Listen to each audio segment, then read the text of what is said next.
You are listening to Middle East Monitor Conversations, bringing you lively discussions with prominent voices from the region and beyond, as we delve deeper into issues shaping the Middle East and North Africa, from politics, the culture, and the arts. Hello, and thank you for tuning in to this week's conversation with the Middle East Monitor. My name is Naseem Ahmed, who will be your host. Today, we are asking if and how Israel has manufactured an industrial-scale version of the Jim Crow rape hoax. This is a title of an article published by the Middle East Monitor last week. The author of the article joins me to dissect what was really a detailed and very long article debunking Israel's claim from October 7th. The author is Arun Gupta. Arun, thank you for joining us. Thank you for having me. Arun is an investigative journalist who has written for The Daily Beast, The Raw Story, The Guardian, and other publications, including The Intercept. He is a graduate of the French Culinary Institute and he has also written for the Washington Post, I should add. And he's got an upcoming book, which is called Apocalypse Chow. Thank you, Arun. And let's begin with just some of your motivations for wanting to write this fantastic article. It's quite long, very detailed, as it has to be given the topic you're discussing, heavily referenced. So tell us a bit about your motivations for wanting to write this piece and how long have you been working on it? Well, I've been working on it really since October 7th. I noticed within 24 hours that there were already allegations of rape that were being made by Israeli media sources. I believe it was a Times of Israel report that first came out within hours after the October 7th attacks. And it was a story I was paying attention to because when you do investigative reporting, you start to really develop a good eye and ear for fabrications, for lies, for fabulism. And so I was noticing very early on that there were certain clues, which is that the stories were outlandish, and at the same time, there was also no evidence whatsoever. And so that's in the first few weeks of, October 2023.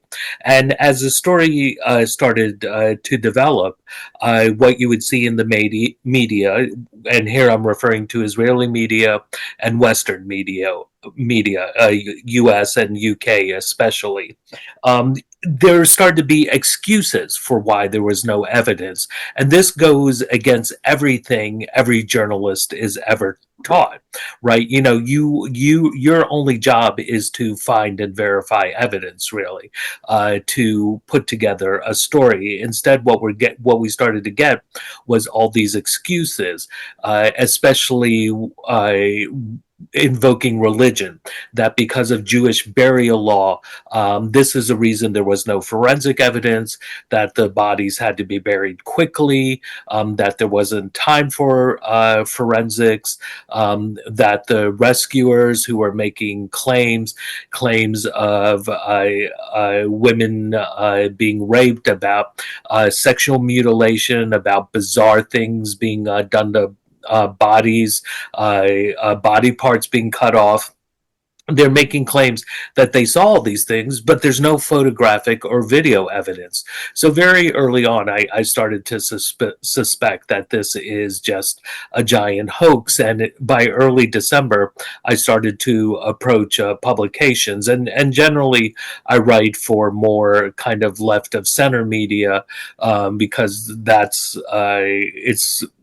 mainly because I've had much more success with the type of stories that I want to write about. And certainly if you want to write anything critical of Israel, you're not going to go to right-wing media, and you're not going to go to mainstream media itself. But I also had another motivation, which is I have been in complete solidarity with the Palestinian struggle for liberation since the first Intifada began in 1987. 1987, and I was much younger than I am today. I was a kid, and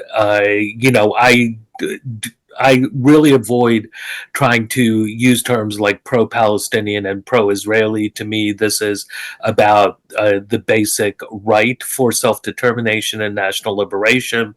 Israel is just another colonizing force.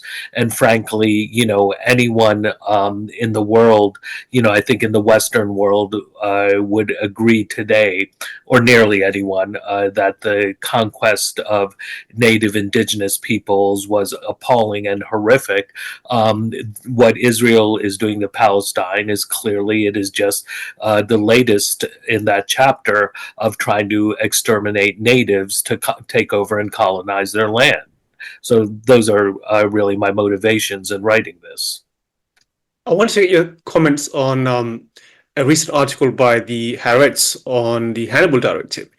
When you look at how the media has covered the event since 7 October, the genocide since 7 October, you see one by one, all the hoax propaganda is collapsing. First, we had the 40 beheaded babies. I mean, everyone knew right at the outset there's something not right about this, from the 40 beheaded babies. We know how beheaded babies are always used throughout history to galvanize support for some kind of genocide.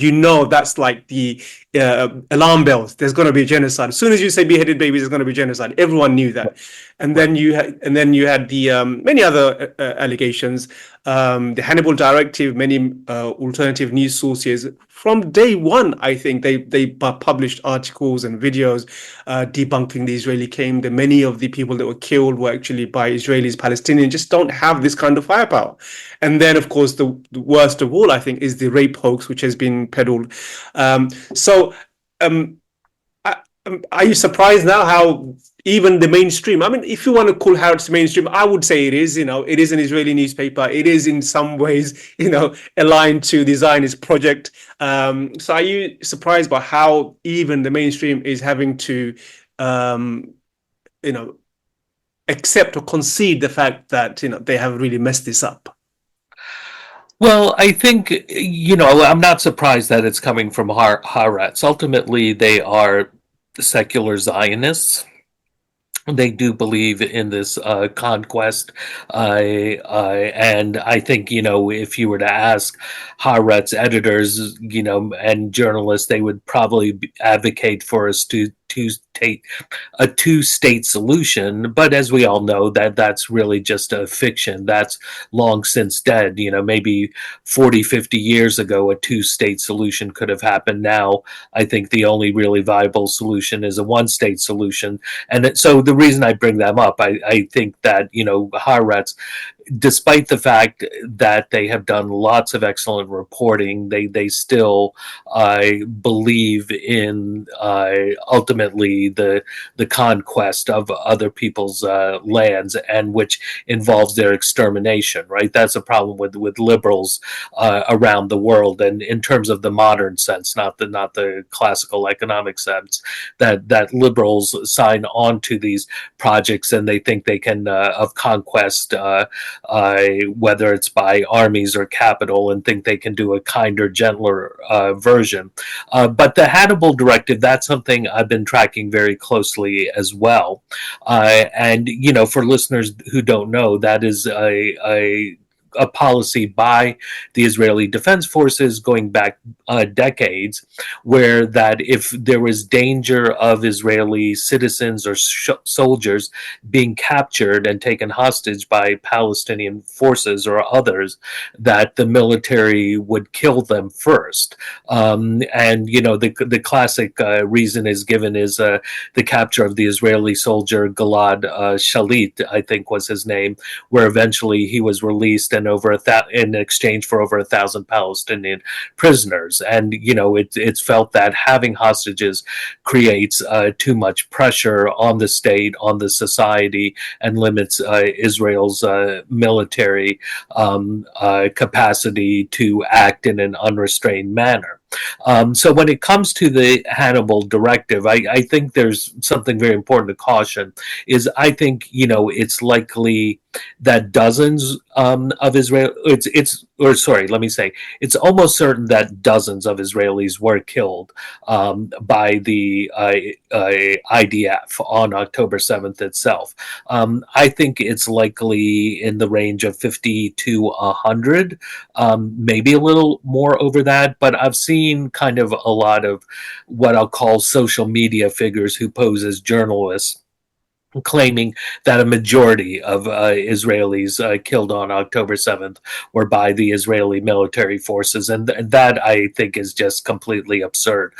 For the investigations that I've been doing, in this article I published with Middle East Monitor on how Israel created an industrial scale Jim Crow rape hoax, is a third one I've done, and I have a fourth and fifth one that I'm working on.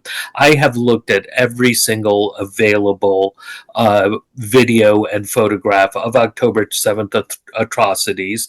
I list them in the first article I did in Yes Magazine a few months ago, and it's frankly sickening to see them. But what you can see is, what I say is, it's clear Hamas came to do two things. They came to kill people and they came to take them hostage. All the other stuff about rape, about torture, about beheaded babies is absurd. There may have been some individual acts of torture. There was one infant that was killed on October 7th, 10-month-old Mila Cohen. She was shot while in a safe room through the door in her mother's arms. So even in that case, there's no evidence that she was targeted at all. And the rape has every single allegation has turned out to be false. But I think it's important to avoid saying that, most Israelis, or even I seriously doubt that much over 100 Israelis, even if that many, were killed by the IDF on October 7th. Maybe it's some over 100, but certainly not 4, 5, 600. The total number of deaths on October 7th are 1,163. So to say a majority were killed by the IDF, that's over 600. And like I said, you can go look at all these videos where Hamas is massacring Israelis, as a lot of them civilians, and it's clear that it was Hamas who came to kill. No one should shy away from that, and I think, there's an argument to be made, look, war is brutal. No one's justifying it. It's a horrific thing to happen, but it's also reality of conflict, that the violence of the oppressed is completely the responsibility of the oppressor. There would not be any oppressed without the oppressor. I think it's an important point, and I want to get to some of the details of 7 October later on from your article. You mentioned that you've been following closely everything regarding the hoaxes, and it's quite clear from your article. It's heavily referenced, and I guess on an issue like this, so sensitive, you have to be, because there's so much pushback, and you don't want to give people the chance to discredit you. And your article is heavily referenced because of that. But on your ability to publish, and how much of a setback has there been? What kind of publications have rejected you, refused you? How much of a challenge has it been for you to actually tell that story? Oh, it has been absolutely an extraordinary challenge. And I'll say, when it comes to the mainstream media, I have quite a jaundiced eye, and I've been freelancing for left of center media for over 20 years. And maybe, it's my own naivete, but it's just been appalling, the response that I have gotten when I've pitched these articles. And I don't want to burn all my bridges here, but I will name some publications. A journalist friend helped me contact Al Jazeera English editors, and they swiftly rejected the article. And I was shocked by that. And they said, we have something in the works. works, and yet to my knowledge, I've yet to see anything on their website debunking the Israeli rape narratives. Maybe they eventually publish something, but I approached them, I believe, in early January. I had another example is Plus 972 magazine. I had a 40-minute video discussion with two editors there, and the moment one of them opened their mouths, I knew they were never going to accept my article. And it was because the editor, who described herself as a Palestinian and a feminist, said, well, it's unlikely. We don't know how many rapes happened on October 7th. It's unlikely it was 50 or 100, but we don't know if it was 1 or 5 or 10 or 20. And I was just like, my eyes were rolling like a slot machine, because I'm just like, you are basically doing the dirty work of Hasbara. It is not the job of journalists to speculate how many rapes happened on October 7th. Now, at this point, I will say, I will debate anyone in the world that, including any Israeli intelligence official who has access to all the secret information, and I will say there is zero evidence of sexual violence on October 7th itself. But journalists should not be speculating. The approach I've taken, and the proper approach to take, is to say, look, all these claims have been made. Let's look at the claims one by one and hold them up to scrutiny. And when you start to do that, you start to see they all fall apart. The most infamous example of this is the New York Times article, Screams Without Words, that was published December 28th. I actually, hours later, I pitched The Intercept on a story. They accepted the pitch. I delivered a 5,000-word report debunking Screams Without Words. This was a story that was eventually published by Yes Magazine, much to their credit. And basically, for anyone who's followed the story, they know that all the cases in Screams Without Words have now been debunked. The Unit 669 paramedic who claimed he saw the corpses of 2 girls who were raped, all the various volunteers from Zaka, the ultra-Orthodox Jewish organization that collects human remains after mass casualty attacks, they have all been outed as fabulous, as liars, as basically creating all this atrocity propaganda in what really looks like a deal with the government. In exchange, they were bankrupt on October 7th, and in exchange for atrocity propaganda, they turned October 7th into a giant cash grab. When you look at the accounts of the 2 people who claim they actually saw rape, Witness S or Sapir and Raz Cohen, their stories have completely fallen apart. The New York Times lead story of Gal Abdush, this woman whose half-naked corpse was found, that story has completely fallen apart. So when I sent this article to The Intercept, basically senior editors killed it, but there was another editor there, the one who commissioned it, who wanted to use it, and to make a long story short, he ended up using significant chunks of my reporting in the Intercept's article about Anat Schwartz. So, I'm at this point, I'm just going public with it because the evidence is all there. You can compare the article I sent them to the article they publish about Anat Schwartz. I had nothing to do with the stuff about Anat Schwartz, who was one of the New York Times reporters on Screams Without Words. But if you look at all the examples they give debunking them, that was from my original report. So this is really one of the most, and there are many other publications, left-leaning publications I approached. I'll mention The Guardian as another one. They didn't respond, even though I know one of the senior editors, and they've published rape atrocity propaganda. But many of the biggest left publications in the U.S. would not touch this story, and I twisted the arms of some editors who admitted to me it was because they were afraid of being called rape denialists. So why do you think many of these outlets, news outlets, those who are supporters of the Palestinian issue, very critical of Israel as well, they've basically accepted parts of the Israeli narrative. I mean, generally, as you mentioned, you seek evidence for something like this, and Israelis have made no qualms about the fact that Palestinians went into, Hamas fighters went into Israel and they live streamed their atrocities.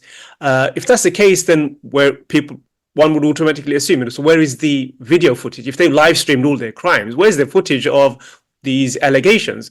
So, but there's an assumption there now the Israelis in this case are correct, and we have to basically find the evidence to fit the narrative. But it should be the other way around. But we expect many of the pro-Israeli and the right-wing press to try and fit their evidence to their narrative. But many of the others have done that as well. Why is that? Why have they been so reluctant to challenge this and ask them basic questions? I think it's a combination of, it's, there's this a British feminist scholar Sophie Lewis, who I've come across because of my research and writing on this, who uses the term femo-nationalism and Zionist feminism, Zionist feminism. So basically what she's arguing is that there are these types of white colonial feminism. And I think, frankly, when you look at a lot of the publications, and, there's not a lot of prominent left publications. So an astute individual can probably figure out some of the ones I'm talking about. I think the editorial leadership tends to be very white, and even if it's not completely white, it's very white thinking. This is one of the reasons I think Yes Magazine was open to publishing this piece, because its senior editorial leadership is women of color. And they also, get things like, Jim Crow rape hoaxes.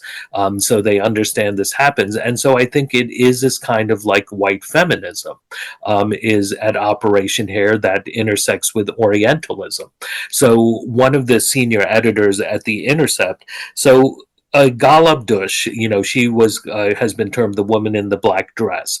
Her and her husband Nagi were killed really in the first minutes after the October 7th attack. They were at the Supernova Music Festival and they had fled in the car.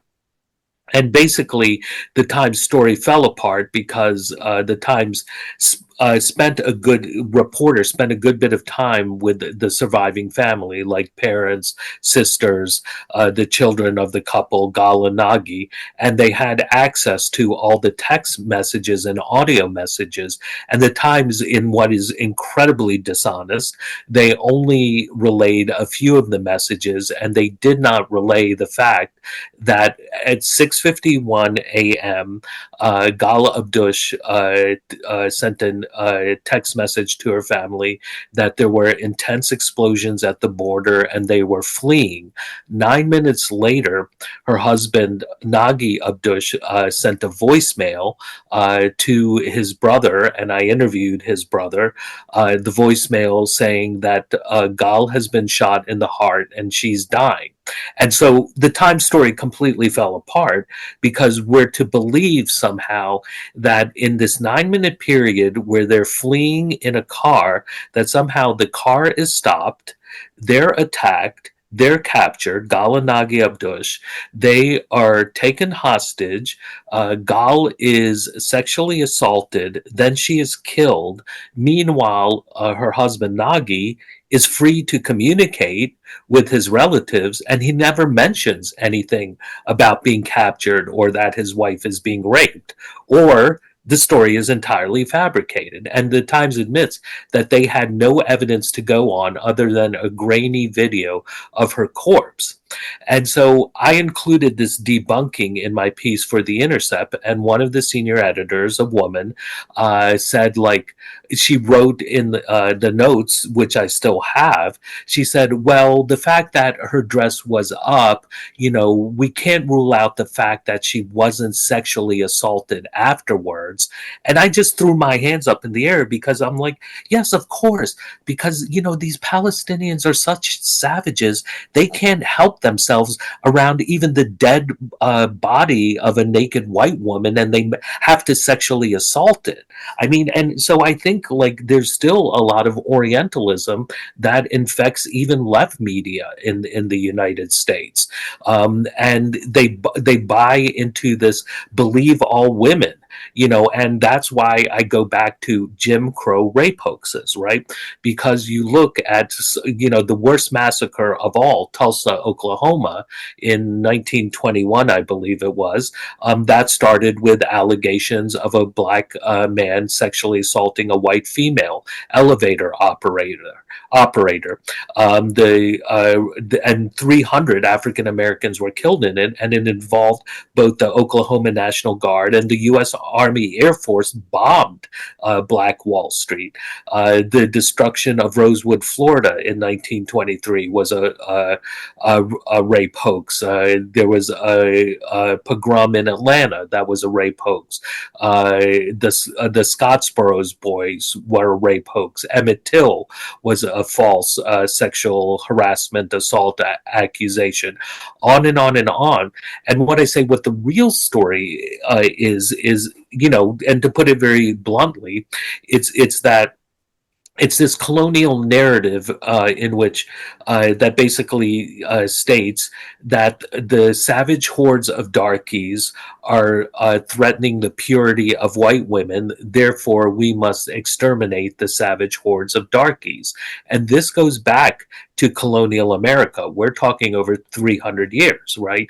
With Native Americans and what was known as captivity narratives. People can read the article where I detail it, but this was also a prominent feature of slave society in which, there was this constant fear of slave rebellions and uprisings in which white women were going to be raped by these slaves. Then during the Jim Crow era, there was called the brute caricature of the, animalistic, predatory black male, and on, and it continues through American empire.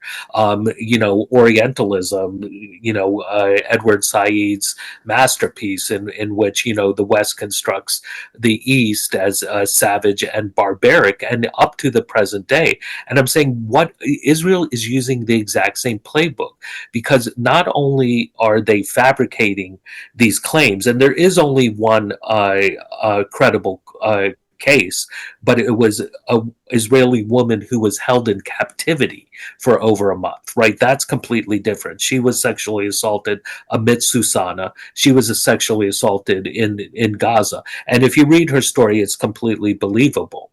But that did not happen on October 7th. Meanwhile, what these this kind of narratives do is they completely invert the sexual violence, because of course it's the colonizer is the one who's carrying out the sexual violence, right? By the right of basically the church and king, conquistadors could rape native women, and they did en masse. Chattel slavery was built on the rape of black women for the slave masters' pleasure, sadism, and to create new slaves, new property, right? During the Jim Crow era, rape was an instrument, one of the main instruments of racial terror. That's what Jim Crow was, a regime of racial terror. And so what we see going up to this day, and the U.S. bought sexual violence and sexual trafficking wherever it went abroad. Japan, Korea, the Philippines, Vietnam. I mentioned even modern day Iraq, in Afghanistan. There's a huge number of girls who were being sold because the families were so impoverished. And what are they being sold for? Almost certainly sexual trafficking. And so Israel has actually been carrying out all this gender-based violence and all this sexual violence against Palestinians, both men and women, boys and girls. And in fact, they flaunt a lot of it. All these pictures of semi-naked or even fully naked Palestinian men being humiliated and degraded. And the United Nations has been trying to bring attention to this. So what Israel has been doing is they've been using the rape hoaxes to actually try to silence UN women's organizations that are trying to bring attention to actual sexual violence that Israel is carrying out. And so it's a complete inversion of reality. And I think at this point, people's minds have been so infested by the Hasbara that even on the left, I often run into people who find it hard to believe that there was no sexual violence occurred on October 7th. The most effective instrument I've had is to liken it to, like, look, this is a modern day Jim Crow rape hoax, except it's on an industrial scale, where Israel is using these allegations of rape to exterminate 2 million Palestinians. And that's a separate issue, but I think at this point, even talking about the death tolls is irrelevant. Whatever, Israel is completely physically, psychologically devastating Gaza society, and it's who knows what's going to remain if this war ever ends.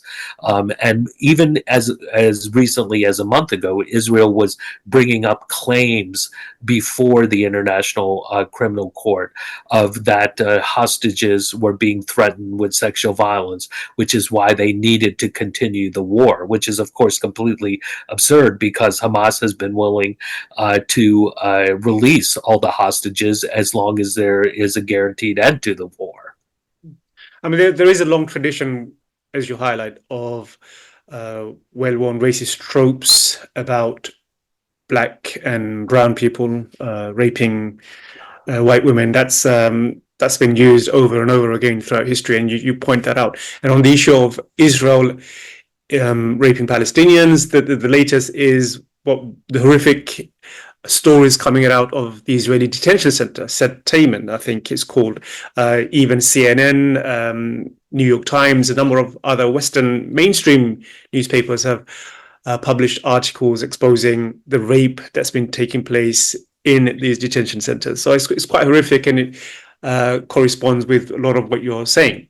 But I want to turn now to your article itself specifically, and talk a little bit about the source of the mass rape allegations. You speak a lot about that. Who are the key actors, and what is the main source of the rape allegations that has been disseminated and accepted as gospel by many outlets? So here's what's really interesting. If you go back and you dissect the story from the beginning, and I recount this part in the Yes Magazine article, is in the first days and 2 weeks after October 7th, the Israeli state was actually doing media tours of its two main forensic facilities. There's a National Forensic Institute, and then the Shura military base, which is where most corpses went, and where also a lot of the most absurd atrocity propaganda was emanating from. And they were initially making claims, and there you were having military officials as well as some medical personnel were making claims that there was rape. They had evidence of rape. But then suddenly they all went silent. And then a couple of weeks later, starting really like about 2 weeks after October 7th, you started to have these civilians coming forward who were making these outlandish stories. Sherry Mendez is one of them. She's a volunteer IDF reservist at the Shura military base, and she started going before the media, talking on camera about just the horrific things had been seen. And she's someone who comes across as very kind of like motherly. She's around 60 years old. She's an architect from New Jersey. Of course, 10% of Israeli Jews are from the United States. And so she is making these allegations about how, she says things like, yes, we saw rape from children to grandmothers, and she says there was so much gang rape it broke their pelvises. And that right there, again, as an investigative reporter, I'm like, just stop right there. First of all, no one has made any other claims that children were raped. So that is a completely new claim. And no one in the 8 months since she said that has claimed that children were raped. Secondly, to claim that the rape was breaking pelvises, it's just like, this is one of the strongest bones in the human body. Again, and there's a saying, in journalism, that extraordinary, and also science, extraordinary claims require extraordinary evidence. And there was zero evidence. And yet this is someone who's speaking at one of the main forensic sites where she's making these claims. Then she just says all sorts of other stuff about body parts chopped off, about genital mutilations, about beheaded children. And again, we know that's completely, or beheaded babies, we know that's completely false, because the number of infants killed was 1 and she was shot. And in fact, there's a photo of her on one of these Israeli government websites that I mentioned. But then she also starts telling the story about a pregnant mother who was butchered, and her fetus was removed and the fetus was killed, and then the mother was shot. And so what I started to do was start to follow all these people who are making claims. And what I eventually I discovered was there's really only 12 sources, right? There's a vast number of stories, thousands and thousands of stories that have been written, probably tens of thousands, claiming there was rape on October 7th. But there's only 12 sources who account for the vast majority of these claims. There's a bunch of minor sources, maybe a couple of dozen, but they account for very few claims that you see in the media. Of these dozen sources, 3 of them came from the Shura military base. 2 of them, one was the the chief rabbi of the Israeli military, who I believe he is a colonel, he might be a general, but also his predecessor, who was, actually they're both generals. One's a lieutenant general and the other's a brigadier general. Both of them also told this story about the butchered pregnant mother. And numerous Israeli sources have completely debunked this story. This is a lie, it never happened, there's no evidence of this. And so you have 2 generals who are making this claim, and this person, Sherry Mendez, who's serving under them, she's also making this claim. Then 5 of the 12, another 5 are Zaka volunteers. So as I mentioned about Zaka, they're this Haredi organization, and I recommend folks read the piece I did in The Intercept. It is really one of the craziest stories you will ever read. The way I describe Zaka's role in all this, it's like Enron meets Jeffrey Epstein meets George Santos. Except it's worse. Basically, the founder of Zaka had been raping children since the 1980s. And 2 of his brothers were involved. This was all covered up. It was well known within the Orthodox community. The police opened 2 investigations and then covered them up. This all came out in 2021 when the founder Yehuda Meshi Zahav was supposed to be awarded this prize that was too much for his victims. Basically, dozens of them, 1 or 2 dozen, started speaking to the media. He tried to commit suicide. He failed, but he died a year later. He went into a coma. So on October 7th, Zaka was completely bankrupt. And what looks like happened, what appears to have happened, and a lot of this, all of this I got from Israeli media, but in particular, there was one excellent Haaretz article where they basically claimed, or they claimed outright, that Zaka turned October 7th into this giant cash grab because they were bankrupted on October 7th. But it really looks like there was this deal struck between Zaka and the Israeli government.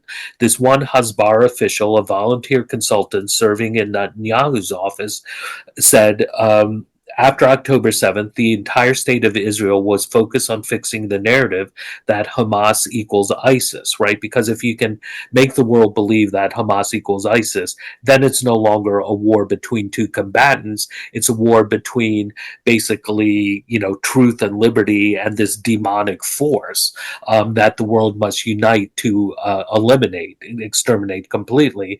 And so that was this Hasbara official in Netanyahu's office is saying this, and then he says the men of Zaka were amazing in convincing Western reporters what human monsters we're dealing with, and then he says this deepened the legitimacy of the Israeli state to act with great force, right? Meanwhile, and this is the George Santos part of it, is that the Zaka officials, these guys who are appearing all over the media, right? They're in Reuters, on CNN, New York Times, AP, Politico, Washington Post.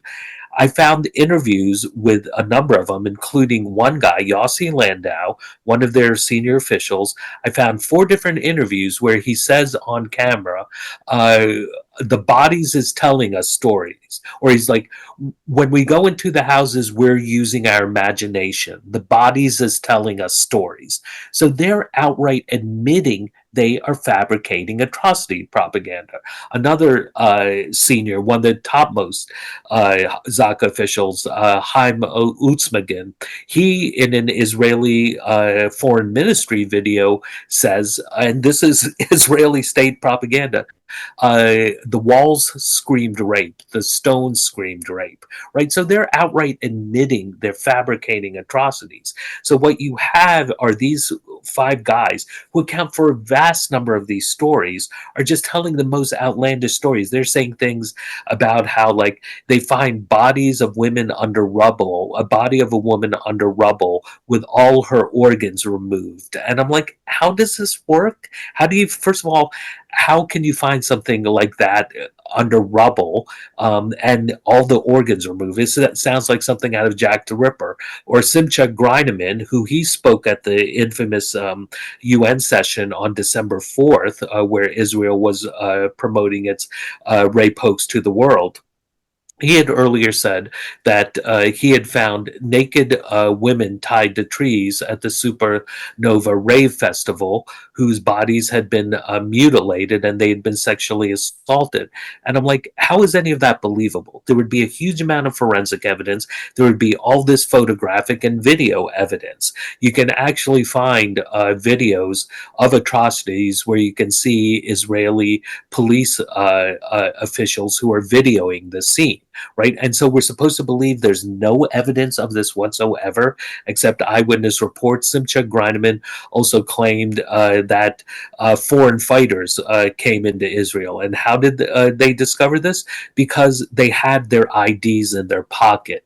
That's what foreign fighters do. When they invade another country, they bring their IDs along. Just in case anyone needs to check their identity, right? And it's on and on. These guys are also, they're making like all these claims about eight burnt babies on clothesline. This another of these ultra Jewish Orthodox organizations, United Hatzalah, the leader of that, he's the one who claimed that Hamas fighters put a baby in the oven.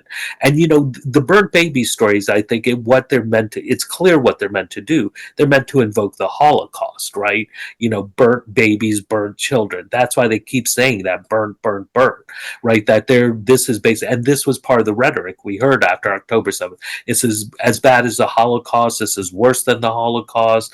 The most Jews killed since the Holocaust. It's all this like attempt to brand Hamas and by extension all Palestinians as Nazis, and all you can do with Nazis is exterminate them all. So, like I said, in terms of the Unit 669 paramedic, he's another one. The thing was, his story was so outlandish from the beginning because in his very first interview, which gets cited all over the place, it's with a right-wing Indian news station because India is now, extremely Islamophobic in the last 20 years under Modi's influence in the BJP. This paramedic, this military paramedic, says that they found a 1-year-old baby. His team found a 1-year-old baby dead in a trash can with stab wounds over its body. Again, we know that's a lie because the one infant that was killed was 10-month Mila Cohen, who was shot in her mother's arm. And he also said that they found Arabic sentences written on the houses in the blood of their victims. And again, it's just like, this is so absurd. How can anyone believe this guy?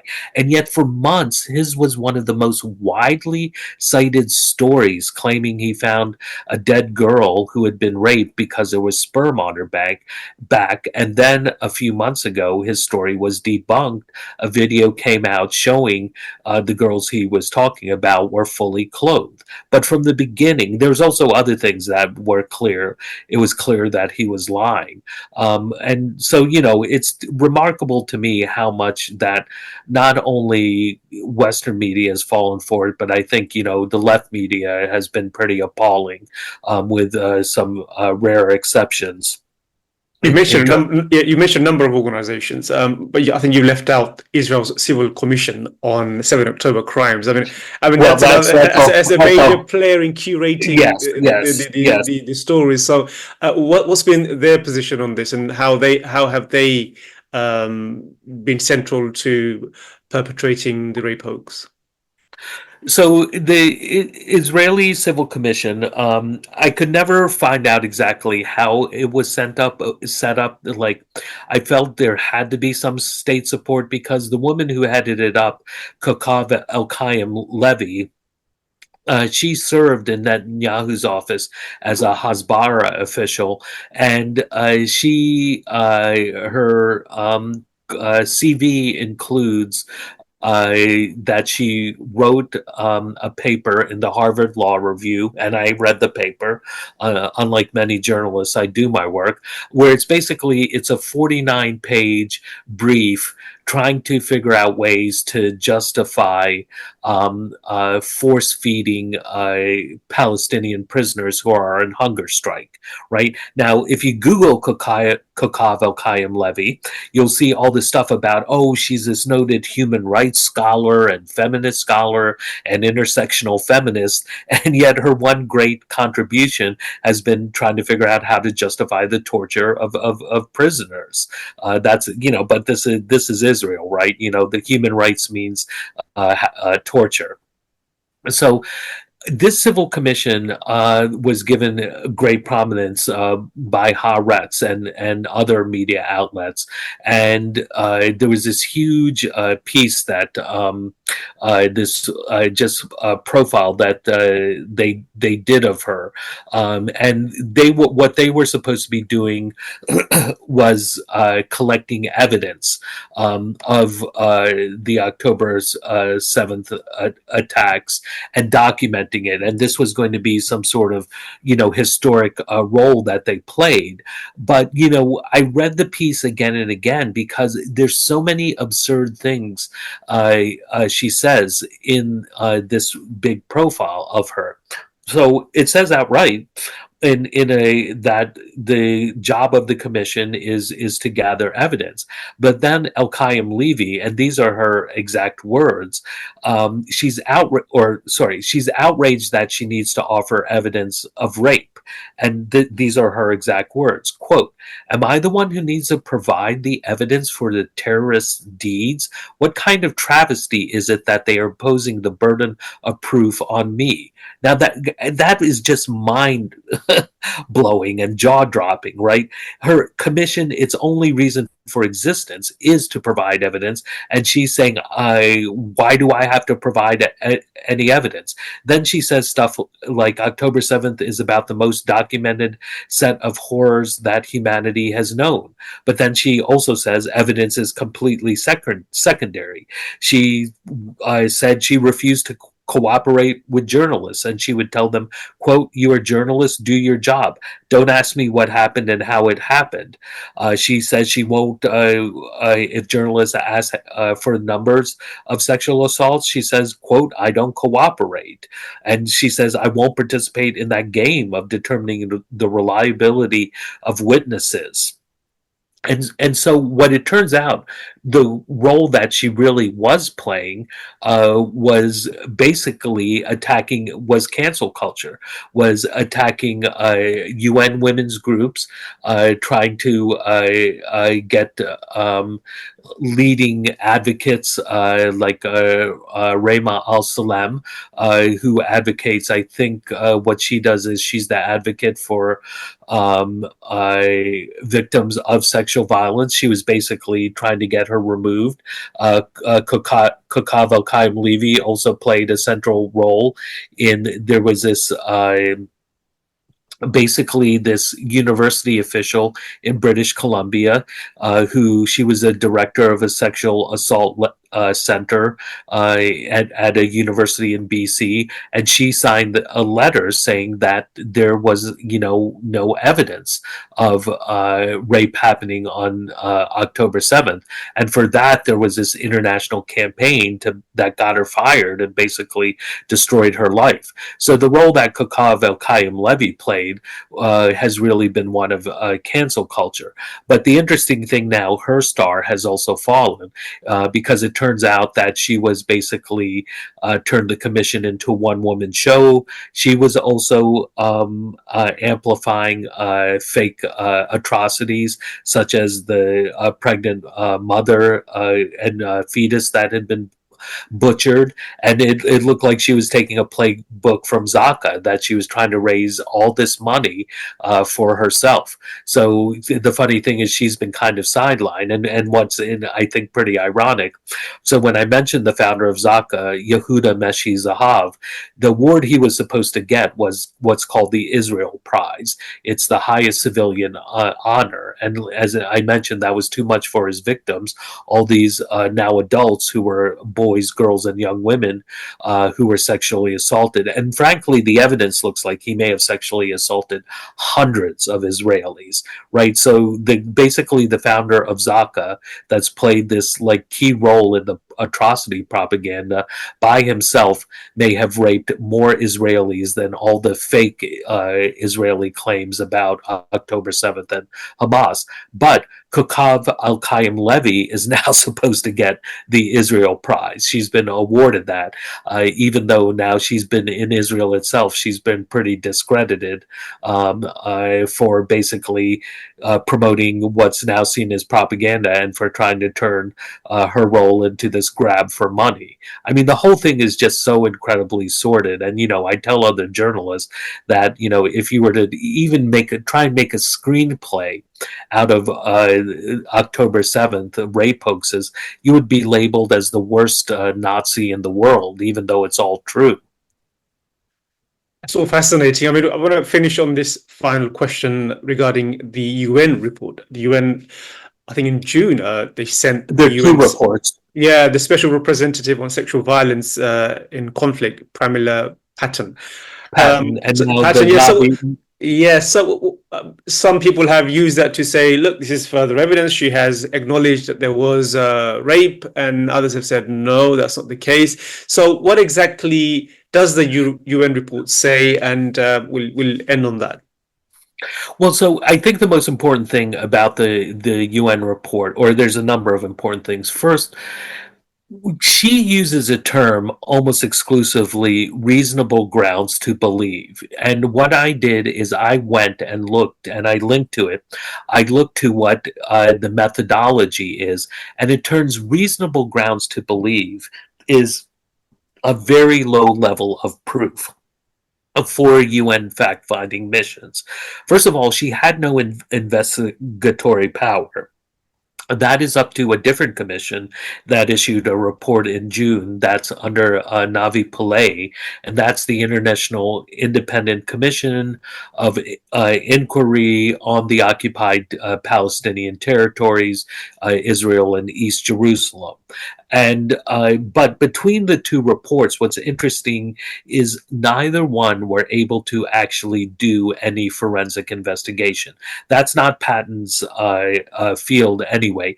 Her role is to basically amplify voices in conflict zones, and she got in big trouble when she went to Ukraine in 2022, and she put out basically this hoax that there were these rape rooms where Russian soldiers were given Viagra and were raping Ukrainian women and girls. Now, interestingly, this was the same hoax used by NATO and the West against Libya in 2011 to justify their just completely horrific war, that the repercussions that are devastated Libya today, and much of North Africa as well, because of the complexities of what's happened in Libya as a kind of site for a lot of smuggling of migrants, right? So Patton has this record of amplifying just absurd allegations. But what's interesting is if you read her report, in instance after instance, she says things like "not verified, not verified, not verified." She even says she doesn't name them, but everyone knows who they are. She says that some incidents turned out to be false, and because she says kibbutz Be'eri, everyone's able to figure out what they are. That's Yossi Landau, the Zak official, who claimed he's the one who was going around claiming first about the pregnant mother butchered and the fetus. The second one was the Unit 669 paramedic who was claiming that there was these one or two dead girls who had been raped and then murdered. Now, the other things, though, like buried in the report, she says there's no evidence of gang rape on Road 232. That's the road coming out of the Supernova music festival, where when I mentioned the only two witnesses, Sapir and Roz Cohen, both claim to have seen gang rape, and yet she is saying in the report there's no evidence of gang rape. I think there's other reasons to dismiss the story. She also says things like they reviewed all this evidence. There's no evidence of sexual mutilation. There's no evidence of targeting of sexual areas with gunfire.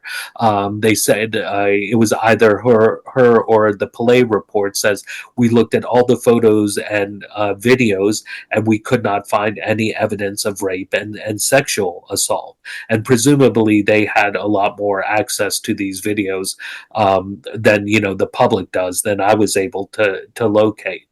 And so in the cases where she does say that they believed sexual assault happened, they use the reasonable grounds, which is a low evidence of proof because it's based on basically saying credible witnesses and what evidence you can gather. But the methodology document that the UN puts out for this also says that methodology depends on the conditions. And so they use these very low levels. And one of the things that's really disappointing about the Pillay report, but it also shows how absurd these, you have to read between the lines. One, she says they could not verify any evidence of rape, but her report mentions sexual violence repeatedly. But in a footnote, Pillay says sexual violence can include non-physical acts, and they defined possible sexual violence as including basically a combination of the position of how bodies were found, the state of dress, and whether there were any marks of violence to the to the corpse itself. So I'll just give you one example. So can I just step in? Can I just step in there and say, I mean, the Israeli allegation is that Hamas used rape as a weapon of war, and there was mass rape on 7 October. So, but the definition which the UN is using, they're not corroborating that. They're basically saying we have a different understanding of what sexual violence is. But that's very different to what the Israelis have said, which is mass right, but then the media report, oh, they found sexual violence, and so it's both this slippery slope and this conflation, right? So even though Pillay does say they were unable to verify any accounts of rape, they have all this stuff of sexual violence. But it is so absurdly circumstantial, right? And I wanted to give you this one instance because it shows. So there's this one case and I think it was Reuters or the AP that reconstructed this attack in one of the kibbutzes, where there was this family of 4 parents and 2 teenage boys. They were in a safe room. The safe room was on fire, and it was so hot they took off their clothes. And eventually they decided to make a run for it, and they did, and they briefly escaped, and they laid down in a ditch like a couple hundred meters away, and they were clothed only in their underwear. And so eventually, and they had their phones with them, so they're sending text messages the whole time, and they're taking pictures of themselves. But eventually, militants found them and killed them. And so there what you have, and the description was that's where their half-naked bodies were found. So it's just like, by Pillay's definition of sexual violence, they are evidence of having sexual violence committed against them, even though we know there was no sexual violence, because their bodies were almost completely undressed, they're in a prone position, and they're marks of violence. They meet all the qualifications. And this is what becomes so absurd. Unless you're in there picking apart every little piece, you don't know what's really going on. Arun, thank you so much. It's been fascinating talking to you. I mean, it's lasted longer than I expected, but there's so much to speak about on this. And I think if you do address the Hannibal Directive, as you said, you're working on that as well. Love to have you on MEMO Conversation once more, and talk about and discuss some of the other propaganda hoax that's been peddled by Israel. So I want to again thank you so much, and thank our listeners for tuning in. See you for another conversation with the Middle East Monitor. Bye-bye. Thank you. This was Middle East Monitor Conversations, brought to you by the Middle East Monitor in London.